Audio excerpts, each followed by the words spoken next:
Les amis, salut à tous. Aujourd'hui, en ma possession, le nouveau Peugeot 3008 Hybrid 4 qui développe 300 chevaux avec une motorisation hybride, c'est dans le nom de la voiture. Ce qui est intéressant, c'est qu'on a une combinaison d'un moteur thermique qui développe 200 chevaux, c'est un 1,6 litre PureTech, et deux moteurs électriques, un sur le train avant, un sur le train arrière, qui en font une version 4x4 au besoin. C'est majoritairement du 4x2 en réalité, et ça va permettre d'avoir enfin une 3008 qui a un peu de peps. Et du coup, forcément, j'avais un peu envie de découvrir ce que ça pouvait valoir parce que c'est ce qui manquait sur les autres versions de la Peugeot 3008, c'était un peu de puissance. Je pense que le 3008 à l'époque aurait dû sortir avec une version un peu musclée dès le départ parce qu'ils en ont vendu des tonnes et je pense qu'il y a des clients qui venaient par exemple de marques premium qui auraient été intéressés de pouvoir s'acheter un Peugeot 3008. Malheureusement, il n'y avait pas le gros moteur qui allait avec la gueule conséquente de la voiture. Du coup, il faut juger cette voiture sur plusieurs aspects. Effectivement, il y a le fait qu'on ait 300 chevaux,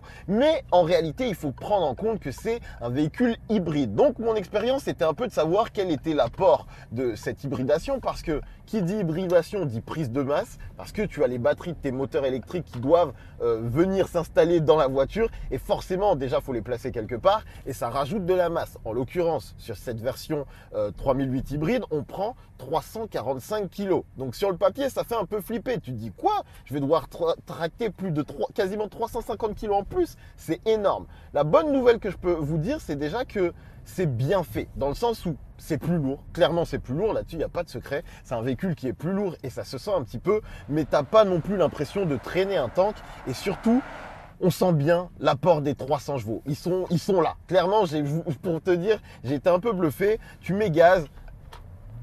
Et je suis pas en mode sport, hein, mais tu sens que c'est une voiture qui est volontaire. Le truc qu'il faut prendre en compte, c'est que c'est pas parce que tu as 300 chevaux que genre c'est entre guillemets le Peugeot 3008 le plus puissant qui soit à ta disposition, parce qu'il y a une sorte de philosophie écologique. Et en fait, il faut comprendre que c'est un véhicule qui est vraiment pensé pour être branché le plus possible, le plus souvent possible. C'est la meilleure manière de profiter des avantages de l'hybridation de ce véhicule. Il va falloir que tu te mettes dans une logique de plus tu vas rouler pépère avec cette voiture, plus tu vas profiter de l'hybridation. Parce que véritablement, je trouve que c'est un peu étrange. Ce que j'ai pu remarquer à bord de cette voiture, en fait, c'est que elle fait en sorte d'utiliser l'électrique le plus possible. Là, par exemple, on a roulé une bonne portion et j'avais oublié les GoPro, du coup, j'avais pas eu le temps de faire les images à ce moment-là. Là, j'ai repris mes GoPro juste pour vous en parler rapidement. Ce qui est assez surprenant, c'est vraiment que c'est typé. En fait, tu as l'impression que les constructeurs, et du coup Peugeot sur cette voiture en tout cas, essaient de se jouer des normes de pollution tout bêtement et de faire en sorte que cette voiture émette le moins de CO2 possible, tout bêtement. Donc ce qui se passe, c'est que la voiture, en fait, elle est typée pour utiliser l'électrique le plus possible, véritablement. C'est assez surprenant parce que, par exemple, on était à 10 km/h sur autoroute, enfin sur une sorte de périphérique espagnol parce qu'on est en Espagne.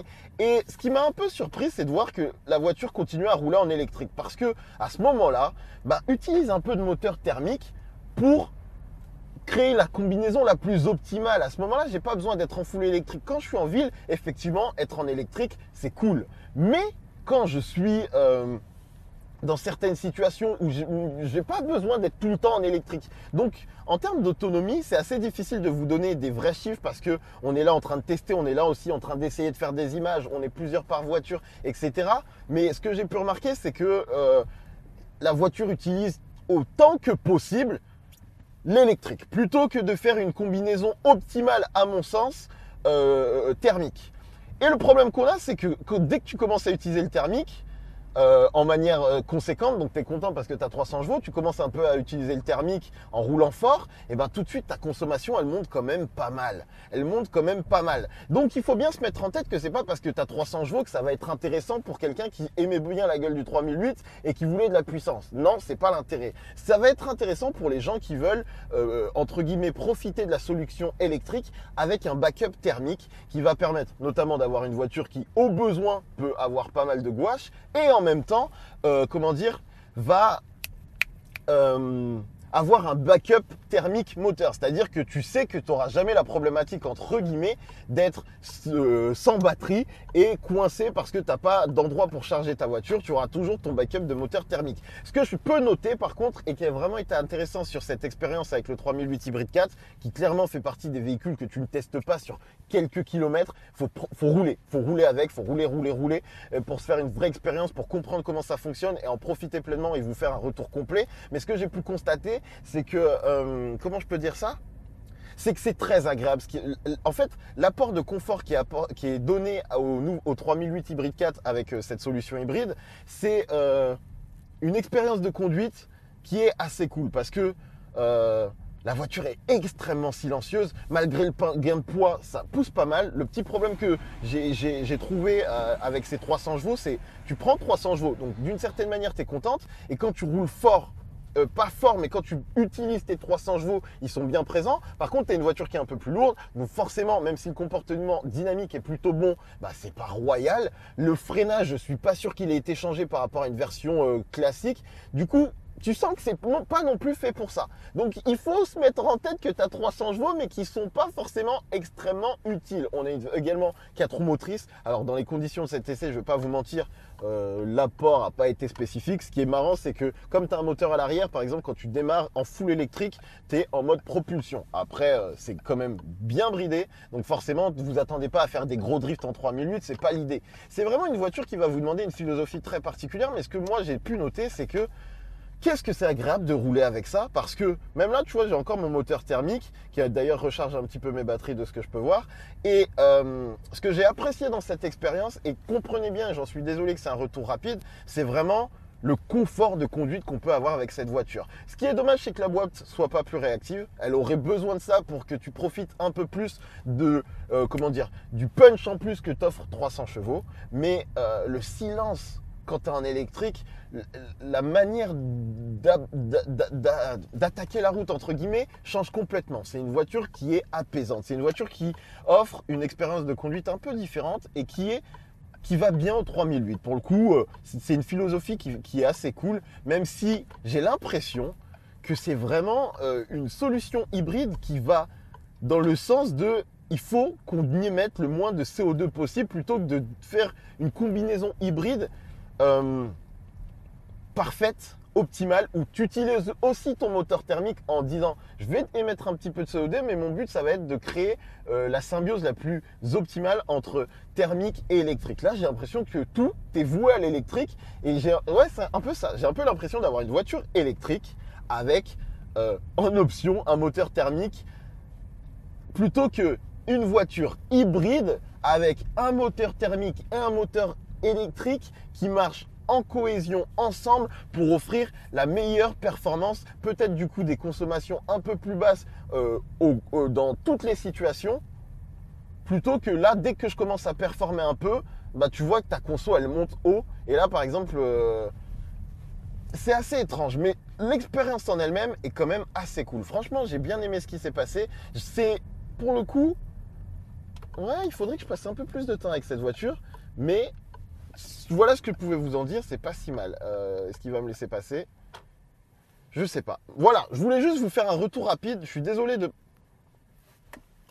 Attendez, je laisse juste passer le monsieur.